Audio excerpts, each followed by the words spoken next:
हरे कृष्णा। आप सभी का हमारे यूट्यूब चैनल पर हार्दिक स्वागत है। आप सभी को कार्तिक मास की पावन शुभकामनाएं। आज की इस दिव्य कथा में आप सुनेंगे भगवान श्री कृष्ण और राधा रानी की अत्यंत हृदय स्पर्शी कथा। इससे पहले कि अध्याय में आपने सुना कि किस प्रकार श्री सूत जी महाराज ने ऋषि मुनियों को पिशाच और पिशाचनी की कथा सुनाई थी। वहीं से आगे की कथा आरंभ करते हैं। सूत जी कहने लगे, हे ऋषियों, उस समय वह राक्षस और पिशाचनी नर्मदा नदी के तट पवित्र तट पर एक वटवृक्ष के नीचे ठहर गए। उस वृक्ष पर पहले से ही एक गुरु निंदक ब्रह्म राक्षस वास करता था। जब उसने उन दोनों को देखा तो बोला, हे मित्रों, तुम दोनों इस दशा को क्यों प्राप्त हुए? राक्षस रूप में उपस्थित राजा ने कहा, हे ब्रह्म राक्षस, पहले आप अपना परिचय दीजिए।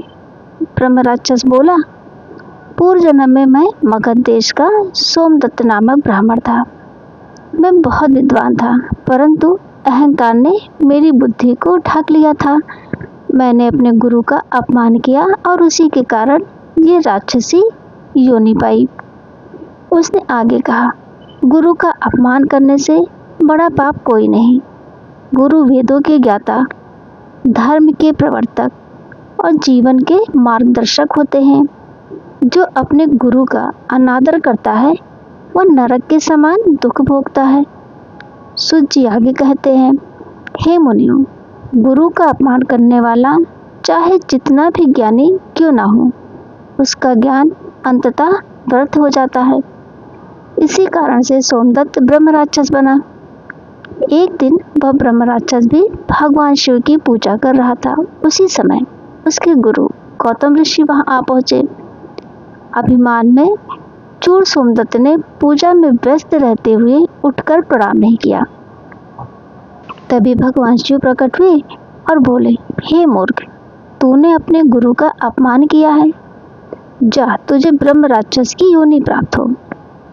यह कथा सुनकर सभी मुनि विचलित हो गए। तभी गर्ग मुनि ने तुलसी युक्त जल से उन पिशाचों को ब्रह्म राक्षस का अभिषेक किया। जो ही जल उनके शरीर को स्पर्श हुआ, वे दिव्य देह धारण कर वैकुंठ लोक को चले गए। सूत जी बोले, हे मुनियों, अब आप सब राधा कृष्ण की दिव्य कथा सुनिए, जो प्रेम, त्याग और भक्ति का अद्भुत उदाहरण है। एक समय की बात है जब मामा कंस ने भगवान श्री कृष्ण और बलराम को मथुरा बुलाया। वही पहला अवसर था जब राधा रानी और कान्हा जी का वियोग हुआ। राधा जी ने अपने प्राण प्रिय कृष्ण को जाते हुए देखा और उनकी आंखों से अश्रु बह निकले। कृष्ण ने भी मन ही मन प्रण लिया कि चाहे जन्म जन्मांतर क्यों न लग जाए, राधा से प्रेम कभी कम नहीं होगा। वक्त बीतता गया। श्री कृष्ण ने द्वारका में राजकाज संभाला। राधा रानी, जिनका जीवन कृष्ण के बिना अधूरा था, एक दिन द्वारका जा पहुंची। कृष्ण ने उन्हें देखकर अत्यंत प्रसन्नता अनुभव की, परंतु अब परिस्थिति अलग थी। राज्य के कार्य, पत्नीगण और दायित्व, इसीलिए राधा रानी को उन्होंने महल में एक देविका यानी कि एक सेविका के रूप में नियुक्त किया। राधा जी महल के कार्यों में व्यस्त रहती, पर जैसे ही अवसर मिलता वह चुपचाप जाकर कृष्ण के दर्शन कर लेती। दोनों एक दूसरे से नजरें मिलाकर ही बातें करते, बिना शब्दों के संवाद, सिर्फ प्रेम की भाषा। समय बीतता गया। अब वो क्षण आया जब राधा रानी को इस लोक से विदा लेनी थी।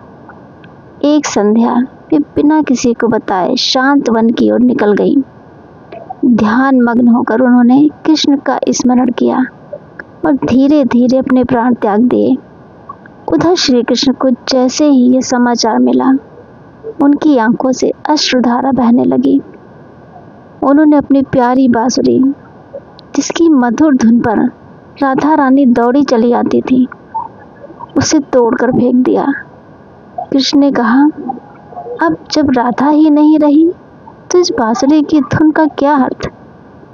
कहा जाता है जिस स्थान पर राधा रानी ने अपने अंतिम क्षण बिताए, वहीं अब राधा रानी मंदिर स्थित है, जो महाराष्ट्र राज्य में है। वहां आज भी भक्तगण राधा रानी के चरणों में फूल अर्पित करते हैं और प्रेम के सागर में डूब जाते हैं। यह कथा हमें सिखाती है कि प्रेम, भक्ति और गुरु के प्रति सम्मान ही जीवन का सच्चा आधार है। गुरु का अनादर विनाश लाता है, जबकि भगवान का स्मरण और प्रेम जीवन को अमर कर देता है। अगर आपको आज की ये पावन कथा अच्छी लगी हो तो कृपया लाइक करें, कमेंट करें और अपने मित्रों व परिवारजनों तक इसे जरूर साझा करें। आपका एक छोटा सा कमेंट और लाइक हमारे लिए आशीर्वाद के समान है। भक्ति की इन सुंदर कहानियों को आगे बढ़ाने में आपका सहयोग ही हमारी प्रेरणा है। तो फिर मिलते हैं अगले वीडियो में भक्तों, तब तक के लिए जय श्री कृष्णा।